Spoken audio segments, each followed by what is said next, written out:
বর্তমান প্রজন্মের কাছে ঈদের আর্থিক ও সামাজিক শিক্ষা তেমন নেই বললেই চলে। আগের সময়ের ঈদ এবং বর্তমান ঈদের মধ্যে ব্যাপক পার্থক্য। এর কারণ কি এবং প্রতিকারই বা কোন পথে? খুবই গুরুত্বপূর্ণ এবং অর্থবহ একটি প্রশ্ন আপনি করেছেন।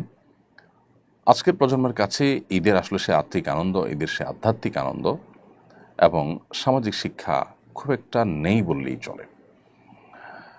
এবং আজকাল যে ঈদ আর আজ থেকে ২ দশক ৩ দশক আগের যে ঈদ, এই দুই ঈদের মধ্যে ব্যাপক পার্থক্য।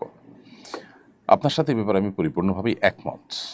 এখন এর কারণ এবং প্রতিকারের আলোচনা যদি আমরা যাই, তাহলে আমরা একটু থেমে পেছনে যাব। সেটা হলো, শুধু ঈদ কেন, আমাদের প্রতিবেশীদের সাথে আমাদের সুসম্পর্কের কথা যদি আমরা বলি, বাবা মায়ের প্রতি শ্রদ্ধাশীলতা, দায়িত্বশীলতার কথা যদি বলি, ভাই বোন পরস্পরকে স্নেহ করা, ভালোবাসা, শ্রদ্ধা করা, দায়িত্বশীলতা, এক্ষেত্রে যদি বলি, স্বামী স্ত্রীর মধ্যকার ভালোবাসার কথা যদি বলি, কোন দিকটা আর আগের মতো আমরা আছি?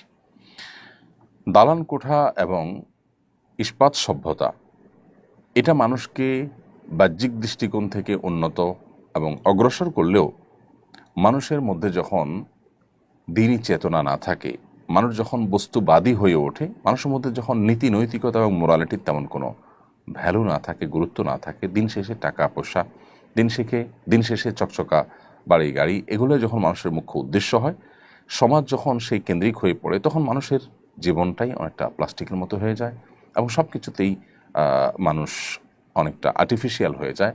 মানুষের সে প্রাণ, মানুষের ভালোবাসার মধ্যে সে প্রাণ, সে আধ্যাত্মিকতা, সেই আবেগ আসলে সেভাবে থাকে না।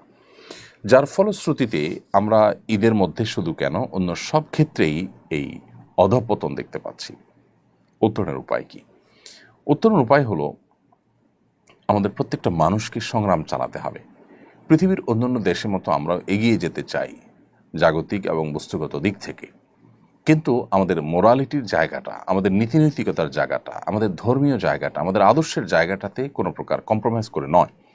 আমরা যদি একটু কম উন্নত দালান কোঠার মধ্যে বসবাস করি, আর আমাদের মধ্যে সৌহার্দ্য, সম্প্রীতি, ভালোবাসা সেভাবে থাকে, তাহলে সেটা আমাদের জন্য অনেক বেশি সুখের কারণ হবে তুলনামূলকভাবে সেই দালান কোঠার চাইতে, যেটা অনেক চকচকে, যেটা অনেক উন্নত, যেটা অনেক দৃষ্টিনন্দন, কিন্তু সেখানে থেকে আমাদের মধ্যে যদি সেই পারস্পরিক সৌহার্দ্য, ভালোবাসা, সম্প্রীতির ঘাটতি থাকে, তাহলে এই লাইফের চাইতে আমাদের তথাকথিত অনুন্নত লাইফটা অনেক ভালো। আমরা উন্নত হতে চাই, আবারও বলি, সেটার পথে আমরা অগ্রসর হই, কোনো অসুবিধা নেই, কিন্তু আমাদের নীতিনৈতিকতার জায়গাটাতে আমাদের নো কম্প্রোমাইজের লেভেলে যাওয়া উচিত। আমাদের সমাজে একটা শ্রেণী মানুষ আমাদেরকে বস্তুগত উন্নতির দিকে অগ্রসর করার জন্য উদ্বুদ্ধ করছে, একই সাথে আমাদের মোরাল দিকটাকে ভেঙে ফেলার চেষ্টাও চলছে। এটার বিরুদ্ধে আমাদের যুদ্ধ চালাতে হবে, সংগ্রাম চালাতে হবে এবং নিজেদের মধ্যে সেটা চর্চা বাড়াতে হবে ইনশাআল্লাহ বিদিল্লাহ। তাহলে আমরা পূর্বের সে প্রাণ আবারও খুঁজে পাবো। আল্লাহ আমাদের সে তৌফিক দান করুন।